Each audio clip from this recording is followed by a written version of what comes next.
Welcome to GLOBEWATCH with me, Charles EBUNE, Ed, from the Israeli Embassy here in Yaoundé, Cameroon. Come, my people, enter thou into thy chambers, and shut the doors about thee. Hide thyself as it for a little moment until the indignation thy overpast. Yahweh talking to the children of Israel as recorded in the biblical book of Isaiah chapter 26 verse 20. And there is no better time in human history to fully understand that biblical statement in that Bible version by King James. And what about the coronavirus, which has almost brought the entire humanity to a standstill, Israel included, plus half of the world's 7.8 billion people are under a form of quarantine. The cause, the coronavirus. And there is no better historian than the Jewish state to help us understand the complexities of managing a pandemic like this, because there have been so many in Jewish history. One which is simply of turbulence. My guest today on GLOBEWATCH is the country's ambassador to Cameroon in his first ever television interview.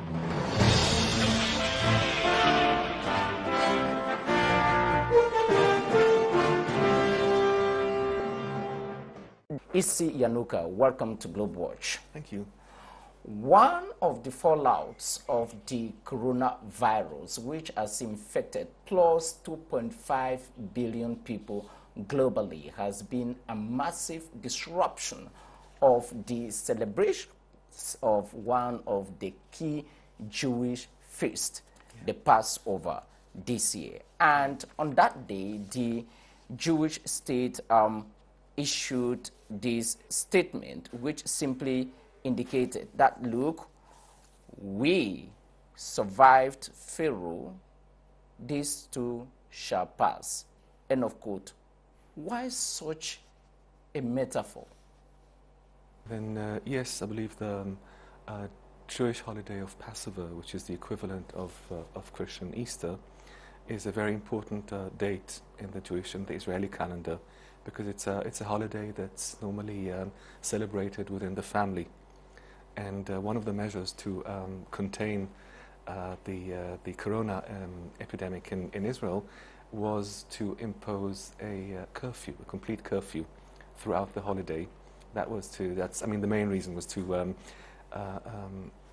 prevent people from traveling between cities and celebrating in large numbers with the families. Now, as for the as for the metaphor, I believe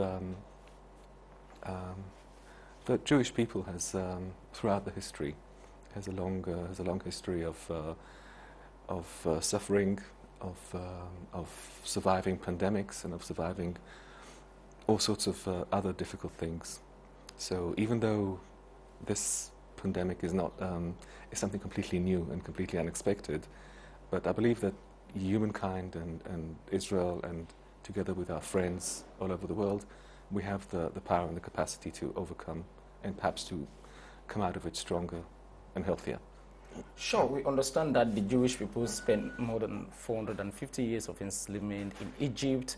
Mm-hmm. You passed through the deserts, mm-hmm.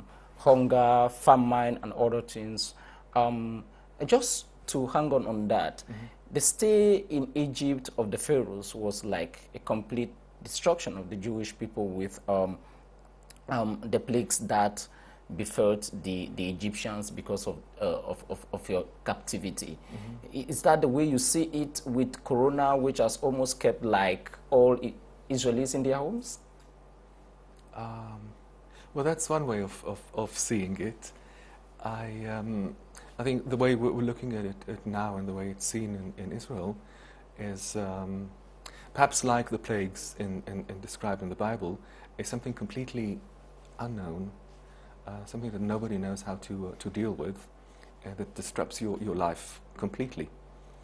And this is perhaps one of the reasons for this analogy between the two. But I believe it's just a way of saying that it's huge, it's bigger than us, it's unknown, we don't know the consequences, but we believe that we'll be strong, perhaps. Surely, just like the Passover, Corona is going to pass on. And according to the United States-based Johns Hopkins University, which is, of course, one of the most recognized authorities on the corona issue, providing statistics on a daily basis, more than 140,000 people have died of the disease. What is the situation in Israel today? Up to date, I mean, today we have 14,380 people sick with corona in different stages. We had 187 deaths, and the rate of contamination is standing on 266 new cases per day, which is some sort of good news for us, because the peak was during the 14th and 15th of April, when we had more than 450 new cases every day. If I understand you clearly, you seem to say that in Israel the peak is over. Well, hopefully. I mean, it looks like the peak is over. I mean, we're very far from the end, but the peak is over, because the tendency is a decline in the number of new cases every day. When you look at the proportion of the Israeli population, roughly 8 million Jews living inside Israel out of the roughly 15 million Jewish community worldwide, if the progression goes on the way it is today, are you too much afraid for the country's population? Well, it's quite a difficult question, because I'm not an expert, and I only know what I read and learn from experts. But I don't see it as a big threat to the country's population. And just a short comment on out of the 8 million, only 75% are Jewish. And there's also... I understand that the other 25% is either Christians, Arab, or other minorities in Israel. You just indicated there the human cost of the coronavirus to the Jewish community and Israel in particular. One of the responses of the Jewish state to contain the coronavirus has been a lockdown of the country, just like what the French did, just like what India has done, the world's largest democracy. Were you taken by surprise of the advent of the coronavirus as a country? Of course, we were taken by complete surprise. I mean, Israel was completely not prepared for it, and we didn't have a clue. I mean, think about, imagine like at the end of 2019, who would have imagined that within 4 months' time we'll find ourselves in such a situation? So we weren't prepared, and there was, I think the authorities were a bit confused at the beginning, because we had no solutions, no answers, and we didn't really know what to do. And then we slowly learned while on movement, and a lot of from trial and error and from the experience of other people. Many communities around the world, because they considered Israel, including some Cameroonians, as the most informed state in the world, having the best intelligence services in the world. When you combine Amman, which does the military intelligence, when you combine Shin Bet, which does the internal intelligence services, and then you combine Mossad. And that, knowing that in 2005, President George W. Bush had indicated that, look, we should be preparing for a major global pandemic. And in reality, on December 2, 2014, President Obama said, 5 years from now, there will be a pandemic like the Spanish flu. So when you tell my audience that Israel was taken unaware with the arsenal, with all the military technology and intelligence gathering, what went wrong? All was about terrorism? Well, the three organizations that you mentioned mainly deal with security, and of course they deal with the imminent threats on the country and on the well-being of its citizens. Health security is not a major priority in Israel, if I understand.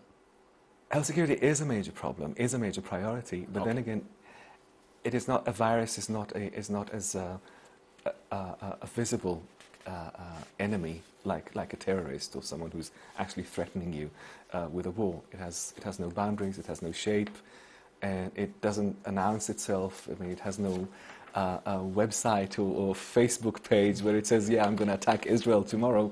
So I think that the entire world was completely taken by surprise. It's very intangible. So does that element of surprise help us understand why there is a lot of blame game now? Some want it to be called the Wuhan virus, others want it to be labeled the Chinese virus, others say that no, this is not good. Does that element of surprise explain the complexities, the anxieties in the management of the crisis the world over? Perhaps. Personally, I think that it has something to do with the human nature, with that when something bad happens to us, we don't necessarily look inside at the beginning. We try to find external reasons for the bad things that happen to us. So it's easy, and it's a bit. It lacks responsibility to blame others when you don't have we don't have 100% proof, because it can create a lot of damage, more than the virus itself.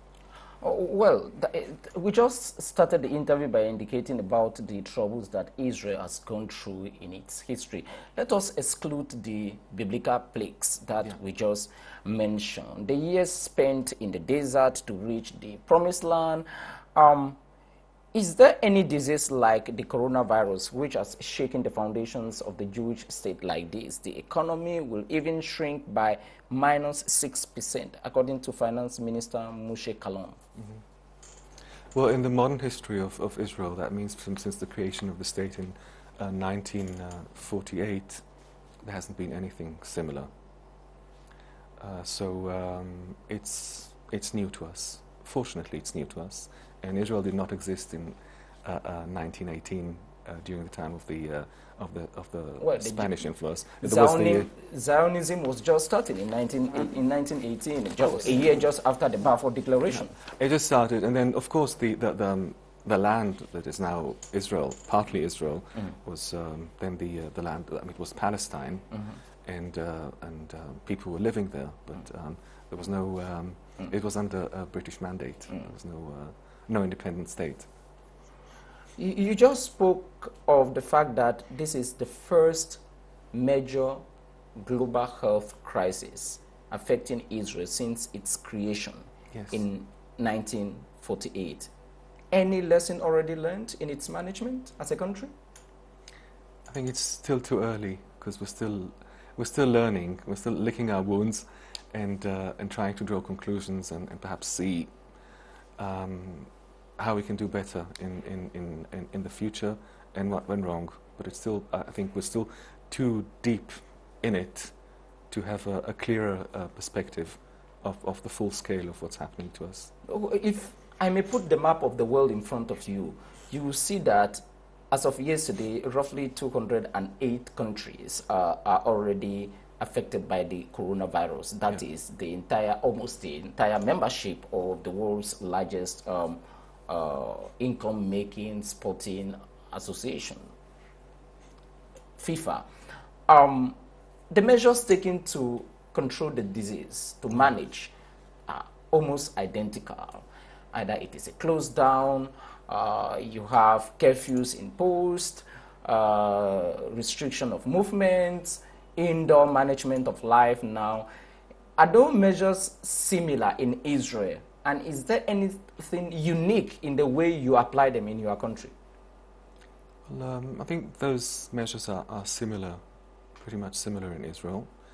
I think it was more on the stricter side of the measures, because even I mean, together with the lockdown and the closing of many businesses and open air markets and shops, and Also, even it involved a reduction of 70% of the of labour in the civil service. I mean, people were not let off, but then 70% of the employees were forced to take paid leave, and then sadly at the end unpaid leave. And now the government is trying to deal with it. So I think it's a global thing. It's we all learn from the experience of other countries. And how much havoc has this caused to the Jewish society, or to Israel in particular, in terms of employment, in terms of income generation, in terms of resources, in mobilization of the medical staff in particular? Just how stressed is the country itself now? It's pretty stressed, and the economic damage is extensive. We still don't know the full scale of the damage, because what are the elements already available for the moment? Like, for example, before the outbreak of the pandemic, we're very proud that with only 3.4% of unemployment in Israel, within the last month, unemployment went to 26%. That means more than a quarter of all the population, which is unheard of in Israel. Even during wars and big existential crises, we've never had such a high percentage of unemployment. And then again, the closure of the borders and the lockdown and the social distancing has had a huge destructive effect on the industry of tourism in Israel. Because Israel, one of the main sources of income is tourism. We had last year we had 6 million tourists, and of course the high season of Passover, Easter, and even Ramadan, the hotel industry is looking forward to, because the hotels are fully booked, and you've got hundreds of flights landing every day with tourists, and so this industry is practically, I wouldn't say wiped out, but then it doesn't exist. So all hotels were closed, restaurants are closed, and then you've got all the chain of supply, like people supplying with material and who grow, I don't know, vegetables and provide food, and so it'll take a lot of time and effort and resources to rehabilitate it. One of the trademarks of Israel as a country in the world is innovation. Yeah. I just wonder how innovative the country is now in searching for a solution. And I learned with one of the questions of one of our viewers. Is Israel developing a vaccine? Well, actually, yes. I mean, Israel, like many countries in the world, is trying to get the assistance of all of it. I mean, of the academic institutions and its best researchers. And then there's a professor of the University of Tel Aviv. His name is Professor Gershoni, who's been specializing in the study of different strains of influenza in the past 15 years. Has come out with a drug. Now he registered the drug as a patent in the U.S. 2 weeks ago, and it'll be ready for the stage of clinical trials in humans within maximum of 1 month. Of course, all trials will be conducted in Israel, and hopefully, I mean, I don't say it's not a vaccine; it's just a cure. And it's not yet ready to go out for the market, but it might prove itself as a good thing in the long run, once trials will... I'm putting the question of vaccine to you because if you look carefully at the number of winners of the Nobel Prize in chemistry, in biological sciences, in physics, Israel has not less than 121 of them. You should be the highest country with that number in the world. What are all these researchers currently doing? Just paint me a picture of what is going on in Israel now in the production of a vaccine. There's a huge activity in academic institutions and in laboratories in trying to find something, a clue, a way, a way out. I mean, there are a lot of, I believe that it happens in many other countries in the world, but there are a lot of beginnings and research that's going on. The American global aid for the coronavirus tops $1 billion in terms of medication, in terms of drugs, in terms of technical assistance to government institutions and whatsoever. How is Israel assisting the rest of the world? Yeah, well, Israel is a lot smaller than the US, but we assist in the way we can, mostly we're involved through our missions abroad with small-scale humanitarian activity, which is that actually doesn't involve large import of goods, let's say from Israel, or moving goods from one place to another. Let me narrow the question. In the case of the coronavirus in particular, can you quantify me your actions for a country like Cameroon? What have you done? What are you providing? You just listened to the French ambassador a few days ago, actually last Sunday, Christophe Guilou saying that there has been 7 billion CFA francs from the French government to assist Cameroon in combating the coronavirus. In addition to that, there will be 700 million CFA francs in enhancing the capacities of institutions like Centre Pasteur. What actually is Israel doing in Cameroon vis-a-vis this disease? Right now in Cameroon, Israel's involved in a few humanitarian projects in order to supply immediate solutions. Immediate solutions to the, for example, to medical staff and to vulnerable societies. I cannot tell you that Israel has allocated that. We heard of a project of max production. Where is it? How much are they produced? How many of them are produced in a day, for example, through the 3D system? Well, until today, only 250 were produced, and we're still waiting for more. 250,000? No, 250 masks. Okay. Were produced and distributed around the country to different hospitals, and with the help of various partners.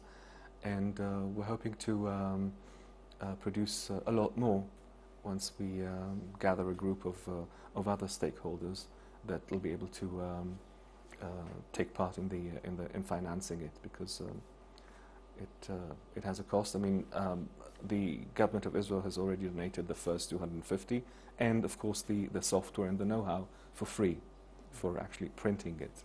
But we're just waiting for the clinical approval of the authorities in Israel, because God forbid we don't want to provide the Cameroonian people with a faulty ventilating machine. Personally, as an individual, apart from being the Israeli ambassador to Cameroon, have you ever seen any health disaster more than this, and how has it changed your way of operations as a diplomat in a foreign land?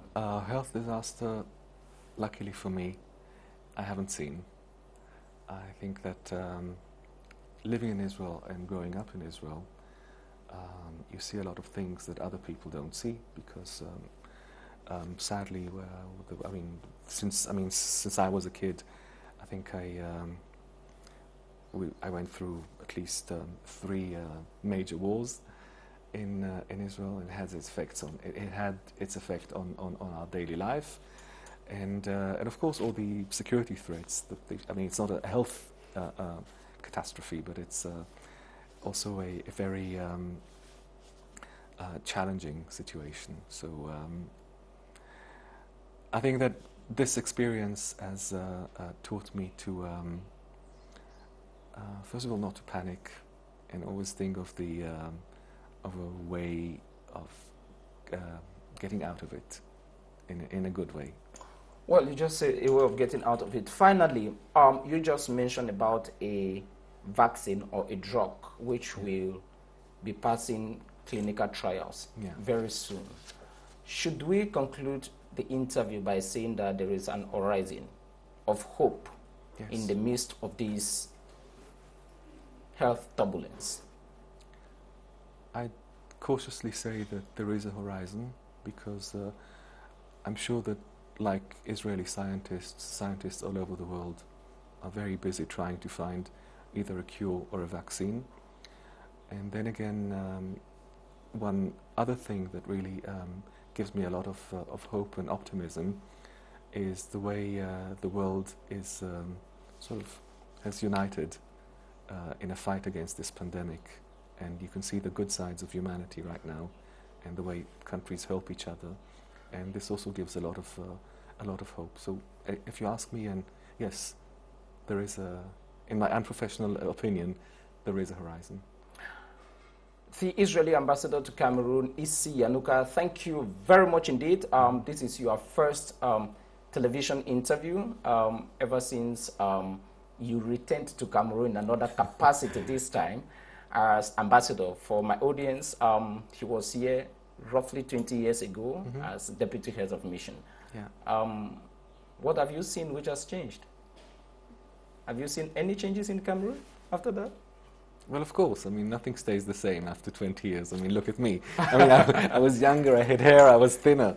But yeah, a lot has changed, and it's a good. I mean, I'm happy to be back here. I actually fought for coming here, and it feels like coming back home.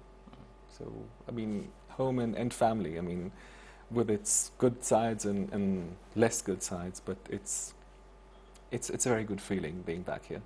Okay, we are not going to have any handshakes, which is the tradition on the program because of the circumstances. Thank you very much again, Your Excellency, for accepting our invitation. Thank you.